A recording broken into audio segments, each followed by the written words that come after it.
ഒരു ഇന്ത്യൻ രൂപയ്ക്ക് 1000-ലധികം മൂല്യമുള്ള കറൻസി ലഭിക്കുന്ന രാജ്യമോ? അതെ, ഇന്ത്യൻ രൂപയേക്കാൾ വളരെ മൂല്യം കുറഞ്ഞ നിരവധി കറൻസികൾ പല രാജ്യത്തുമുണ്ട്.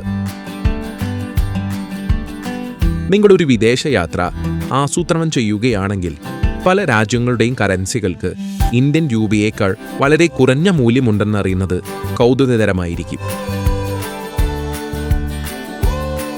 അതായത് ഇറാൻ, വിയറ്റ്നാം, ലെബനൻ തുടങ്ങിയ സ്ഥലങ്ങളിൽ കറൻസി ഇന്ത്യൻ രൂപയ്ക്ക് കൂടുതൽ വാങ്ങാൻ കഴിയും. അവിടെ നിങ്ങൾക്ക് ഓരോ രൂപയ്ക്കും 100 കണക്കിന് അല്ലെങ്കിൽ 1000 കണക്കിന് പ്രാദേശിക യൂണിറ്റുകൾ ചെലവഴിക്കാം. ഈ കുറഞ്ഞ മൂല്യങ്ങൾ പലപ്പോഴും പണപ്പെരുപ്പം അല്ലെങ്കിൽ അസ്ഥിരത പോലെയുള്ള സാമ്പത്തിക വെല്ലുവിളികളെ പ്രതിഫലിപ്പിക്കുന്നു. എന്നാൽ ഇന്ത്യൻ സഞ്ചാരികൾക്ക് അവ വിദേശത്ത് കൂടുതൽ വാങ്ങൽ ശേഷിയായി മാറും. ഇത്തരം രാജ്യങ്ങളിൽ ഇന്ത്യക്കാർക്ക് പലപ്പോഴും ഈ കാരണങ്ങൾ കൊണ്ട് കുറഞ്ഞ ചിലവിൽ സഞ്ചരിക്കുവാനും സാധിക്കും. ഏതൊക്കെ കറൻസിയാണ് ഇന്ത്യയേക്കാൾ മൂല്യം കുറഞ്ഞത് എന്ന് നമുക്കൊന്ന് നോക്കാം. അതിനു മുമ്പ് ഈ ചാനൽ ഇതുവരെ സബ്സ്ക്രൈബ് ചെയ്തിട്ടില്ലെങ്കിൽ ഉറപ്പായും സബ്സ്ക്രൈബ് ചെയ്യുക. അതിൽ ആദ്യം പാകിസ്ഥാൻ രൂപയാണ്. റുപ്പി എന്നു തന്നെയാണ് അവരുടെ കറൻസിയെയും വിളിക്കുന്നത്. ഒരു ഇന്ത്യൻ രൂപയ്ക്ക് 3.23 പാകിസ്ഥാൻ റുപ്പി നമുക്ക് ലഭിക്കും. 5000 റുപ്പിയുടെ കറൻസി നോട്ടാണ് അവിടെ ലഭിക്കുന്ന ഏറ്റവും മൂല്യമുള്ള കറൻസി നോട്ട്. അടുത്തത് ശ്രീലങ്കയാണ്. ശ്രീലങ്കയിൽ ഒരു ഇന്ത്യൻ രൂപയ്ക്ക് 3.45 ശ്രീലങ്കൻ റുപ്പി കിട്ടും. 5000 റുപ്പിയുടെ കറൻസി നോട്ടാണ് അവിടെ ലഭിക്കുന്ന ഏറ്റവും മൂല്യമേറിയ കറൻസി. ശ്രീലങ്ക കഴിഞ്ഞാൽ ഉഗാണ്ടയാണ്. ഒരു ഇന്ത്യൻ രൂപ കൊടുത്താൽ ഏകദേശം 45 ഉഗാണ്ടൻ ഷില്ലിംഗ് നമുക്ക് ലഭിക്കും.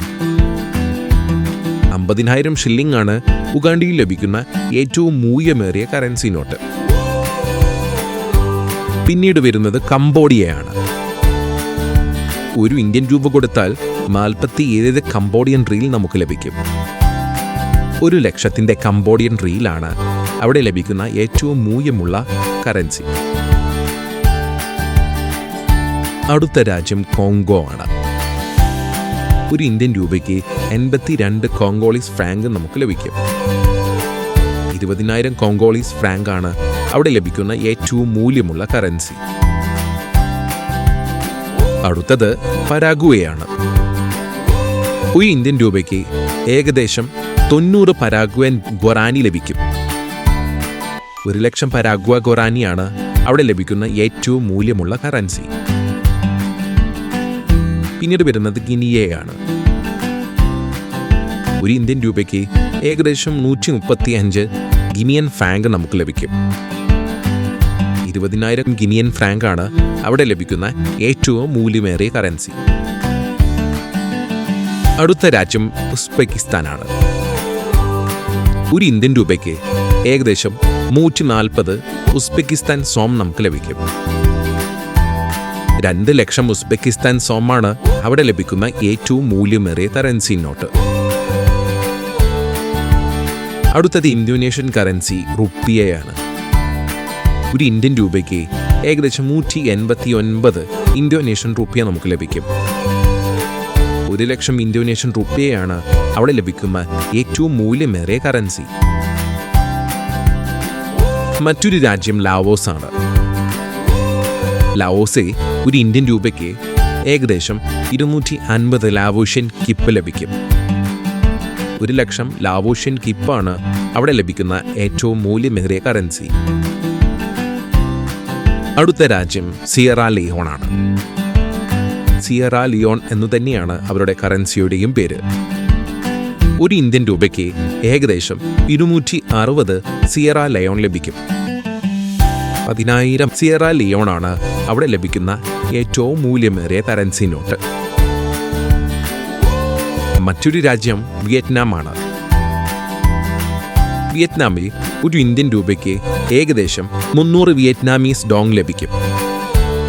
5 ലക്ഷം വിയറ്റ്നാമീസ് ഡോങ്ങിന്റെ കറൻസിയാണ് അവിടെ ലഭിക്കുന്ന ഏറ്റവും മൂല്യമേറിയ കറൻസി. അടുത്ത രാജ്യം ഇറാനാണ്. ഒരു ഇന്ത്യൻ രൂപയ്ക്ക് ഏകദേശം 495 ഇറാനിയൻ റിയാൽ നമുക്ക് ലഭിക്കും. 1 ലക്ഷം ഇറാൻ റിയാലാണ് അവിടെ ലഭിക്കുന്ന ഏറ്റവും മൂല്യമേറിയ കറൻസി. ഇനി അടുത്തതും അവസാനത്തതുമായി ഇന്ത്യൻ രൂപയുമായി ഏറ്റവും മൂല്യം കുറഞ്ഞ കറൻസി ലെബനൻ എന്ന രാജ്യത്തിൻ്റെതാണ്. അതായത് ഒരു ഇന്ത്യൻ രൂപയ്ക്ക് 1100 ലെബനൻ പൗണ്ട് ലഭിക്കും. 1 ലക്ഷം പൗണ്ടാണ് അവിടെ ലഭിക്കുന്ന ഏറ്റവും മൂല്യമേറിയ കറൻസി. പണത്തിൻ്റെ മൂല്യം കുറയുവാനുള്ള പ്രധാന കാരണങ്ങൾ അഴിമതി, നിക്ഷേപക്കുറവ്, പണപ്പെരുപ്പം, സംഘർഷം, വളർച്ചാ വെല്ലുവിളികൾ, ദുർബലമായ സമ്പത്ത് വ്യവസ്ഥ ഇതെല്ലാമാണ്. അല്ലെങ്കിൽ ഇവയിലേതെങ്കിലും ചിലതുമാവാം. എന്നിരുന്നാലും ഇന്ത്യയേക്കാൾ മൂല്യം കുറഞ്ഞ രാജ്യങ്ങളിൽ സന്ദർശിക്കുമ്പോൾ നമ്മുടെ യാത്രാ ചിലവുകളും കുറയുവാൻ സാധ്യതയുണ്ട്. അതുകൊണ്ട് തന്നെ ആദ്യ വിദേശ യാത്രകൾ തിരഞ്ഞെടുക്കുമ്പോഴോ അല്ലെങ്കിൽ ചിലവ് കുറഞ്ഞ വിദേശ യാത്രകൾ തിരഞ്ഞെടുക്കുമ്പോഴോ ഇന്ത്യൻ രൂപയുമായി മൂല്യത്തിൽ സാമ്യതയുള്ള രാജ്യങ്ങളും അല്ലെങ്കിൽ അതിൽ കുറഞ്ഞ മൂല്യമുള്ള രാജ്യങ്ങളും തിരഞ്ഞെടുക്കുന്നത് നല്ലതായിരിക്കും. ഓർക്കുക, സംഘർഷവും അഴിമതിയും മൂല്യത്തകർച്ചയ്ക്ക് ഒരു കാരണമായതിനാൽ സന്ദർശിക്കുന്ന രാജ്യത്തിലെ സംഘർഷാവസ്ഥ, മോഷ്ടാക്കൾ എന്നിവയെക്കുറിച്ച് വ്യക്തമായ ധാരണയുണ്ടാക്കിയതിന് ശേഷം മാത്രം യാത്ര പ്ലാൻ ചെയ്യുക. കൂടുതൽ യാത്രാ അറിവുകൾക്കും യാത്രാ വിശേഷങ്ങൾക്കുമായി ഞങ്ങളെ ഫോളോ ചെയ്യുക.